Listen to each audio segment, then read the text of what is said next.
Good morning. Happy Thursday. All right, so yesterday we had a little celebration.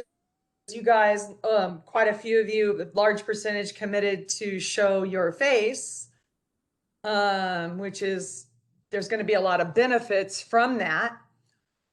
So I hope you start doing that right away. Might as well just do it.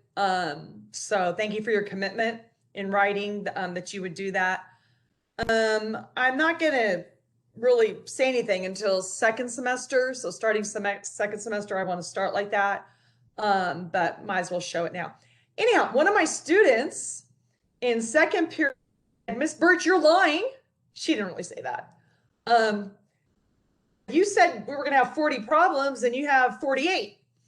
And so I said, no, I don't. So then I looked at it and I did have 48 problems. So what happened was, I do have 40 problems in the exam, but I forgot to check them off my list that I gave you.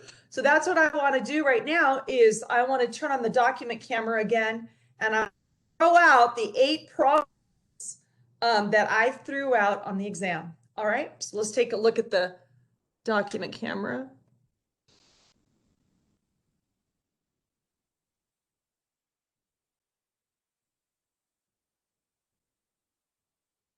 I'm going to freeze up in a minute.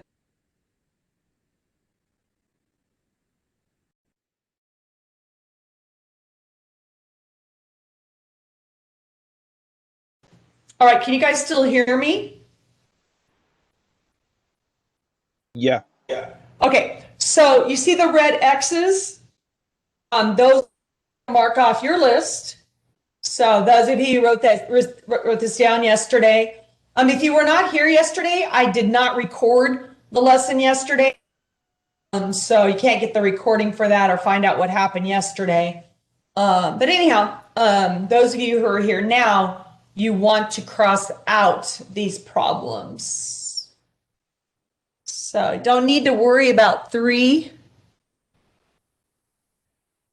23, 47, 21, and P5.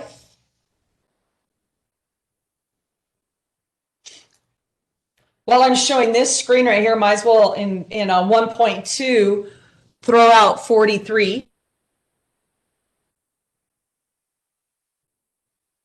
Okay, can I move this up now?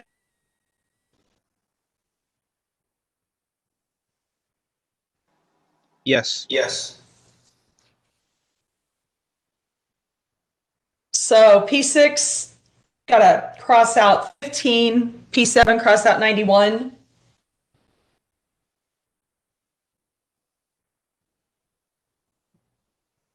I'm gonna turn the page, okay?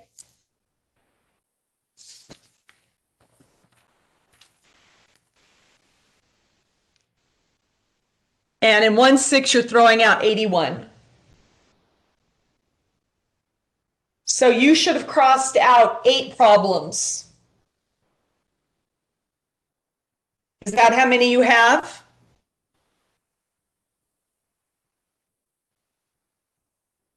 Yes. All right, you're good to go then. Does anybody need to see these again?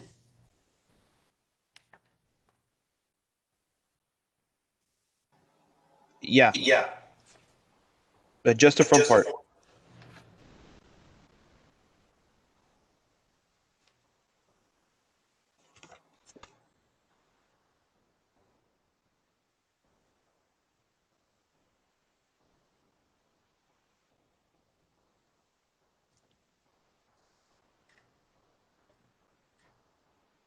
Okay, got it. Else need anything?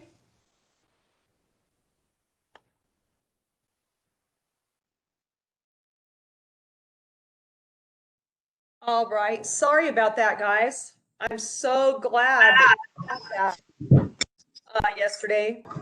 So yeah, if you're just joining in, I just threw out 8 problems on the exam problems that I gave you yesterday.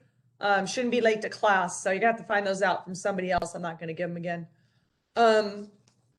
Okay, I had a couple of students who had a problem with exam 1-6 through 1-9. They actually could not log in. And so if you had a problem, I'm not saying if you got a low score, I'm saying if you had a problem logging in to exam 1-6, 1-9, make sure you contact me. And just a reminder, make sure you submit your scratch paper, because there were 4 people that did not submit their scratch paper and they got a 0 for the exam. So, and I want to explain this. I've been explaining this in meetings. I don't know if you understand this or not, but I'm going to explain it. And I'm going to talk about exams. A 0% and a 57% are both F grades. But in math, the calculations I'm doing, this is like 57 points. So those of you who have zeros, that is destroying the grade. So what I'm trying to tell you is that in the future, a 0 and a 57 are totally different. Think of it as points. This is 0 points. This is 57 points. I'm not looking at an F and an F. Okay, you're not in a math, not looking at an F and an F. You're looking at 0 and 57 points. So what am I trying to tell you? I'm trying to tell you that a 0 is no bueno. A 0 will kill your grade.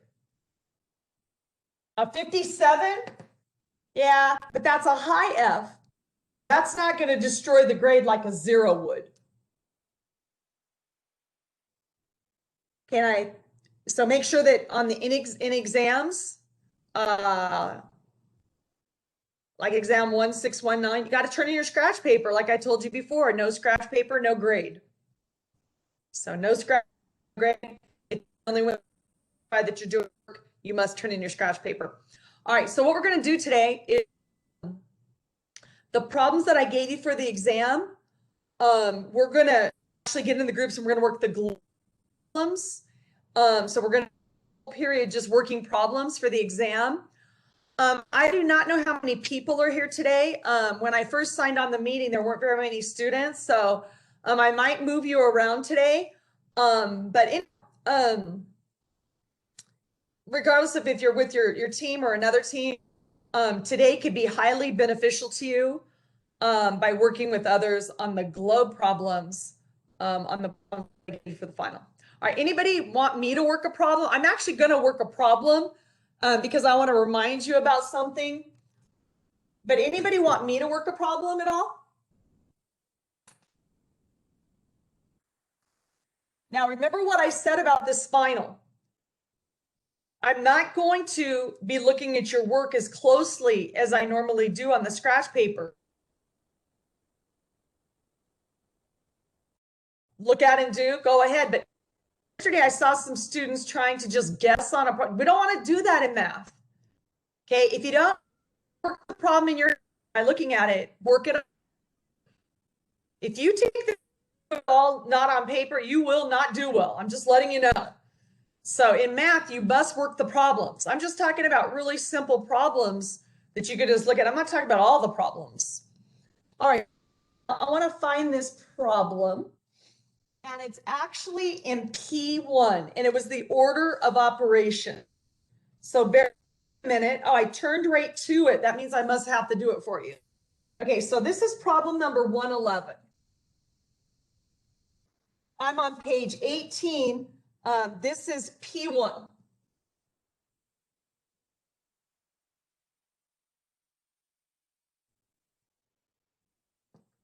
Make sure you write this down.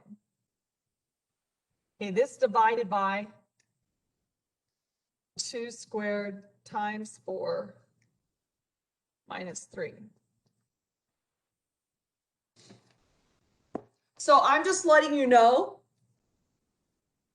that pretty much 100% of people who haven't had me this problem. And this is something I cleared up at the beginning of the year that our teachers have not really cleared up. It has to do with the order of operations. Please excuse my dear Aunt Sally. And what has happened is when the teachers write it like this, students think, oh, I'm supposed to multiply before I divide, and that's not true. It's the teacher's fault. I'll take blame for it. It's the teacher's fault. Because what this means is multiply or divide, whichever comes first. So let's do this problem. There are no parentheses, so we're going to do the exponents. So 8 times 8 fell on the floor, picked it up, and it was 64. Minus 16 divided by 4, 2 squared times 4 minus 3. And then we go to multiply or divide, whichever comes first. So most students are going to do this multiplication, and you will get the problem wrong. So you have to, when you read from left to right, you see that there's division right here. 16 divided by 4 is 4. So that's what you're really doing.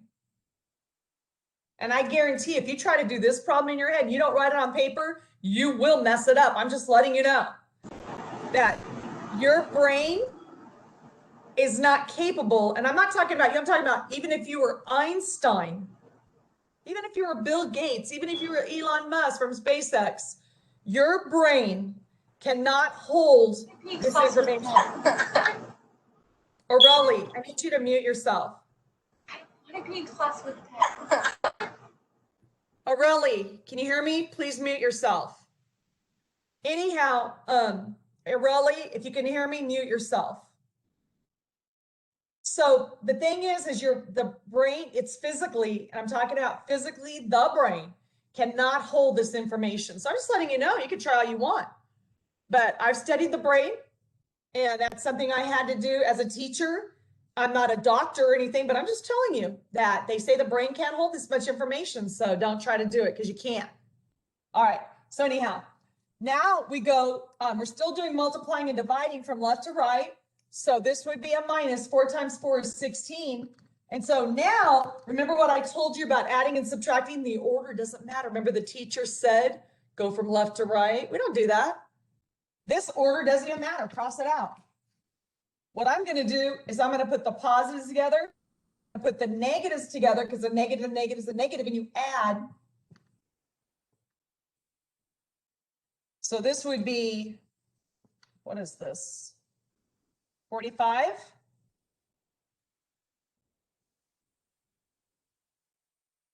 You guys see that? So I know this looks like an easy problem, but this is like a 5-step problem. This is something you can't do in your head. So what am I trying to tell you? You must follow the order of operations. PEMDAS, some people call it. Some people call it, you know, please excuse my dear Aunt Sally. None of that has anything to do with math. That's a mnemonic to help you memorize this. But just remember, when you get to multiply and divide, you do not multiply first. You multiply or divide, whichever comes first. And as far as adding and subtracting go, the order doesn't matter. And the way I taught it, I told you put the positives together, put the negatives together, so you only have to subtract once.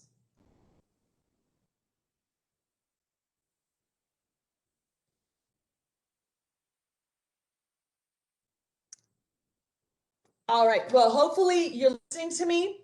Those of you who are here, I'm sure you're going to get those of you who are not here, they're probably going to get it wrong because they forgot, you know, that I said that they're going to forget what I taught on this.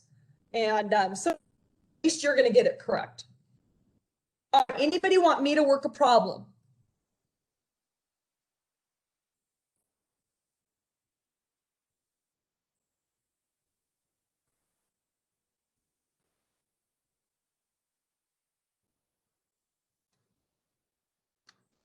Can you do 87 for P1?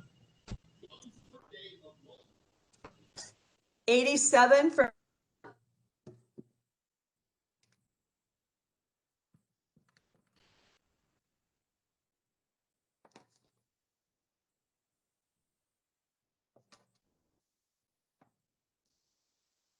So it's 5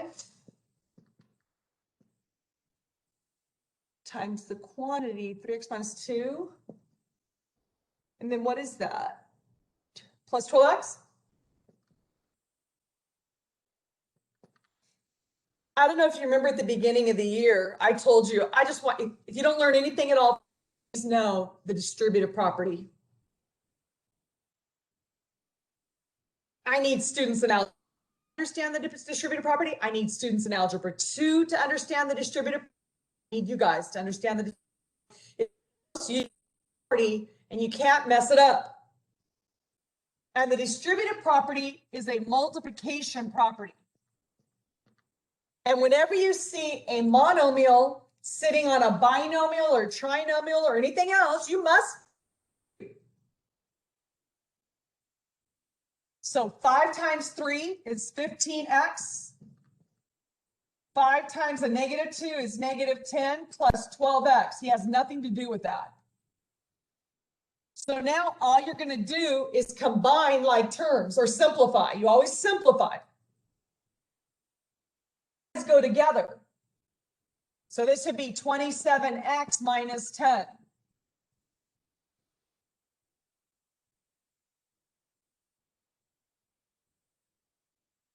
Did you follow that?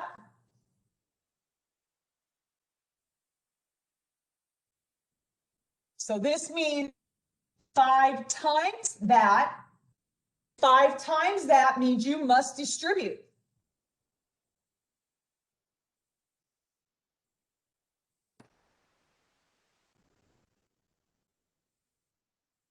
Did you follow that? Yes. Somebody? Okay. Anybody want to work any other problems?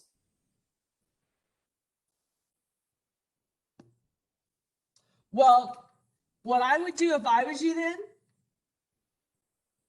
is when you're doing, I had a good question. Somebody asked me, the problems in the, or should we do, you should do the globe problems. And if you want extra problems to do, then do the problems in the book. Doing the globe problems because those are the actual problems on the exam. And you need to know how to input the answers properly. So I would definitely do the globe problems over and over again. So do the globe problems over again so that you can finish the final on time. Remember, if you don't submit your final before the time, you realize it won't be counted, which will be 0. So 20% of your grade will be damaged with a 0. So you can't wait. I wouldn't wait till the last minute. I would submit my final 5 minutes before to make sure it gets submitted, because you can't blow it this time. We've been working all year since August on submitting, taking tests online, submitting on time. That's why I've been so strict, because now you submit this late and you get a 0. Can't mess this up. So that's why I'm saying you want to work. That's why we're working the globe problems now. That's why you're working the globe problems tonight. That's why you're going to work the globe problems again. You globe problems over and over and over again so you can do them efficiently and quickly so you can finish the exam and turn it in on time, right? Right. Okay, anybody else want me to work a problem? So when you're going through the globe problems, if you run across a problem, either ask me in one of the teams. If you're in working problems, make sure you write it down. So ask me. Monday's the last time to ask me questions. So you can ask me questions today and Monday, and that's it. So you got to make sure that this weekend you get it under control and make sure you don't understand that you asked me. All right, anybody else want me to work a problem? Okay. I will see you in the Math Wizard teams.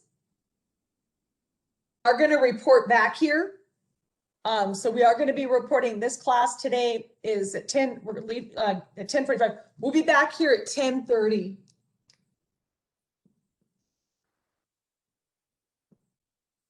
Now, what are we doing at 10:30? I'm going to answer any questions you might have on problems that you ran across. So I know for a fact that you have questions on, one of them. So hopefully when we come back at 10:30, you can ask me questions. All right, I'm going to be taking attendance in the Math Wizard teams all period. But if somebody's short in your group, then I'll move you to another group. We'll just see what happens. I'll see you in the Math Wizard teams. Okay. All right, I'll see you in the teams. See you back here at 10:30.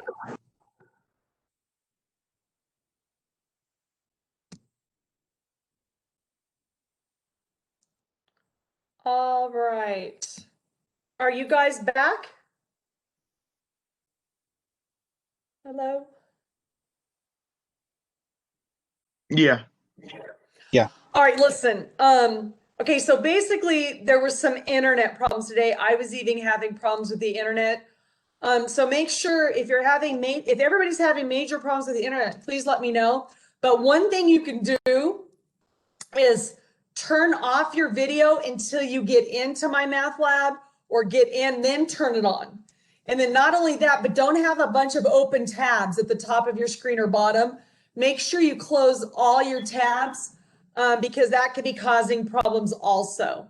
So I had about 30 tabs open, and when I closed them all, then that eliminated the problem that I was having with the internet.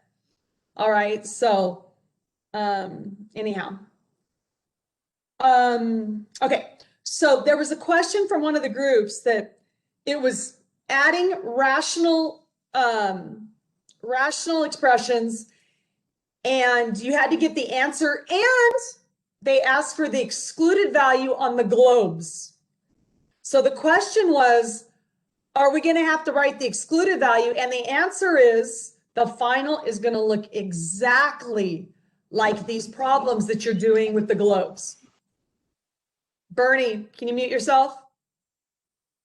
So I'm going to say that again. The problems that you have on the final are going to look exactly, other than the numbers, the problems themselves are going to look like the globes. So if they ask you to simplify something or, subtract two rational expressions and they ask for the excluded value, that would be a 2-point problem. So remember when I gave you the problems, next to it I had different little numbers. When the problem has different parts, that's when I assign more credit for it. So if a problem has 4 parts, it's worth 4 points. If a problem's worth 6 parts, it's 6 points. Okay, I hope that helps. All right, anybody want me to work a problem or anybody have a question about something? Miss Birch, I was gonna ask if you could do a P4. I forgot which problem. Let me find the problem real quick. I didn't write it down. Hold on. Well, it's either got to be 11 or 23. It's 11. It's 11. Now, do you want me to do the one out of the book or the one in the globe?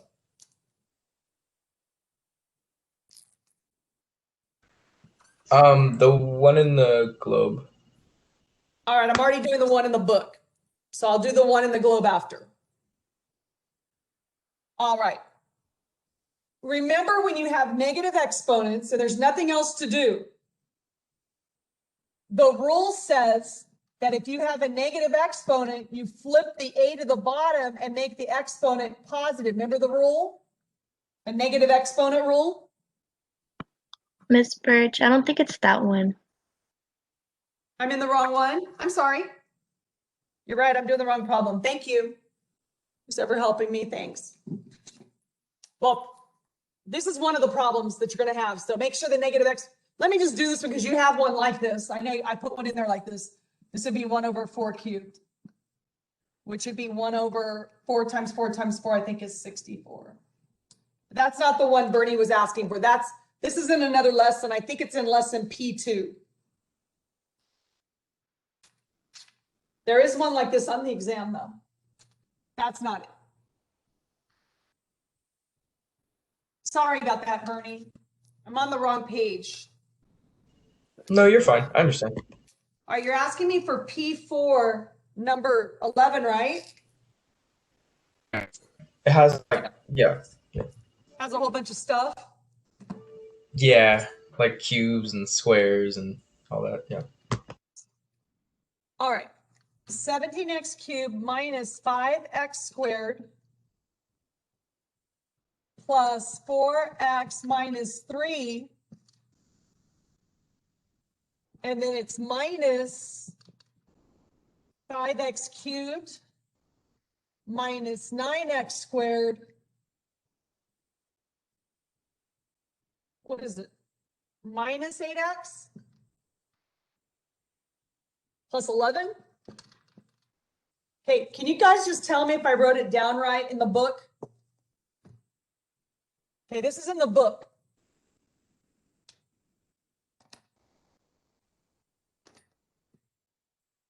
Okay, so basically all you're doing is you're subtracting two polynomial expressions. So it's this polynomial minus that one. And so all you have to do is distribute the negative. So you have 17x cubed minus 5x squared plus 4x minus 3, and you're going to distribute the negative to each one of these. So this positive would become a negative. This negative times a negative would become a positive. This negative times a negative would be positive 8x, and a positive, negative times a positive would be negative 11. Okay, after that, you just combine the like terms. So hold on, this would be negative 5x cubed, right? Okay, so 17 minus 5 is 12x cubed. 9x squared minus 5 is 4x squared. 8x and 4x is 12x. And a negative is a negative, and you add.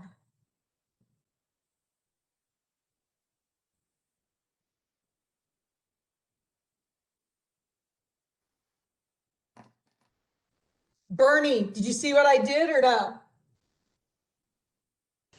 Yeah, I see what you did. Okay. Can everybody else, can you unmute yourself and tell me, yeah, you get this. Yeah, you're going to get this one right. Yeah, I understand it. Yeah, I get it. Yeah, I'm gonna get this right. Okay, good. Okay. Okay, now Bernie, did you want me to work the one in the globe, or can you do it on your own? No, I could do it on my own. It's not even difficult at all. Okay. All right, other questions?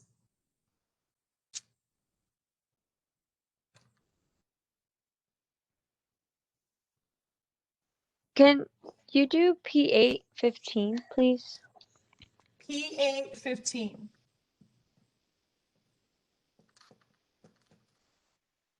All right.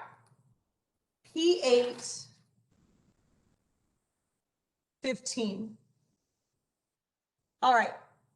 So after a 20% reduction, just writing stuff down. You purchase a television for $336. What was the television price before the reduction?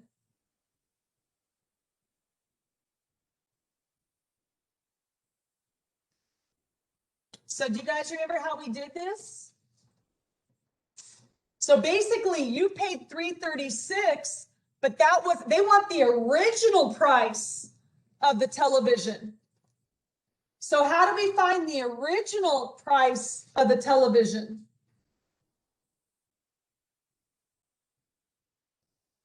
Well, do you remember we let X be what were the original cost?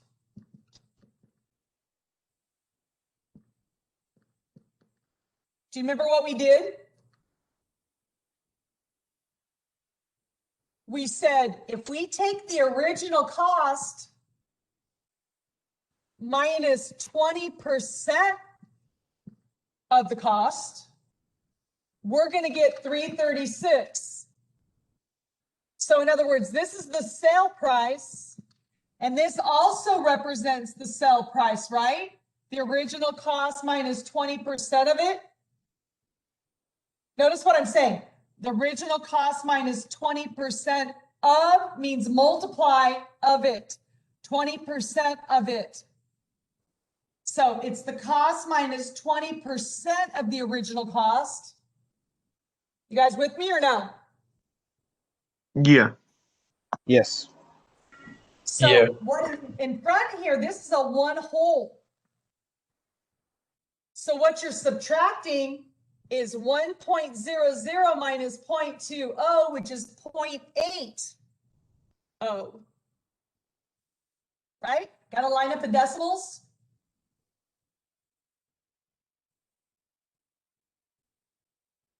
Yeah? So this is going to be 0.80x equals 336. So I personally do not like decimals. So watch what I'm going to do. I'm going to multiply by 100 and get rid of them. That means I have to multiply by 100 here, which is like adding 2 zeros. Now, personally, I would rather work with this than work with the decimals. I'll show you another way to do it in a minute. So you're going to divide by 80 to get x. So those trailing zeros cancel, and we can put this on the calculator now. What's 3360 divided by 8?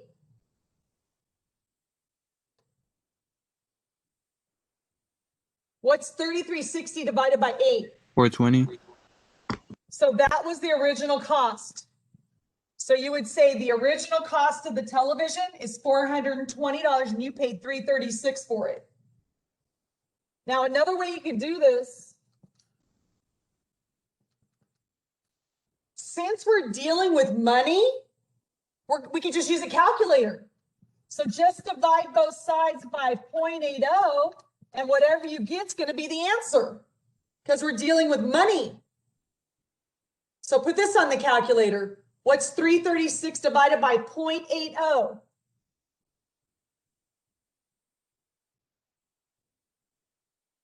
420.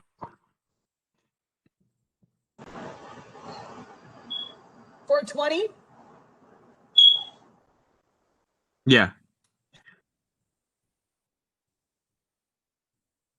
So just remember, if you're talking about a reduction, you're going to minus the percent of the item. If you're talking about a tax or a tip or something you're adding on, that would be plus the percent of the original. So a reduction is minus the percent of the original, and a tax or a tip or something you're adding on would be plus the percent of the original. Do you understand what I'm saying? Yes. You guys okay or no? Yeah. Would you divide if you're trying to find the dealer's cost as well? What problem are you talking about? 19. Number 19 is exactly like this, but you put a plus. It's going to be a plus 0.25x.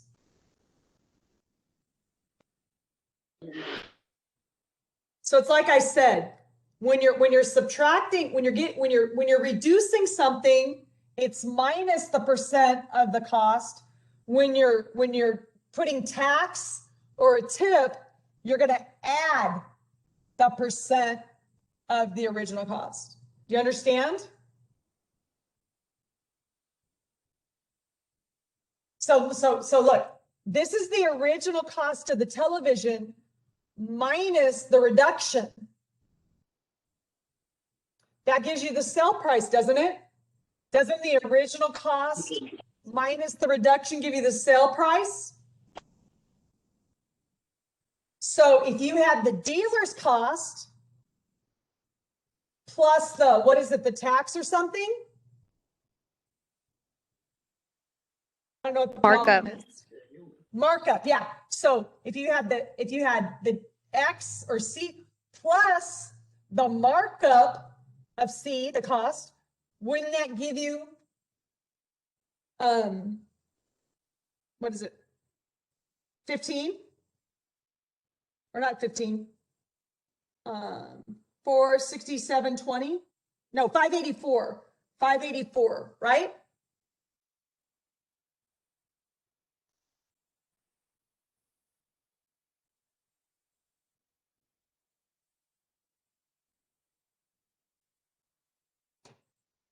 Yes. Yes. Okay, when you guys do P8, if you do not understand those problems, you need to ask me on Monday, okay? All right, you guys, have a great day. Hey, listen to me carefully. You must study tonight. You must study Friday. You must study this weekend. You must work the globe problems over and over again if you want to do well on this, okay? All right, have a good weekend. I'll see you on Monday.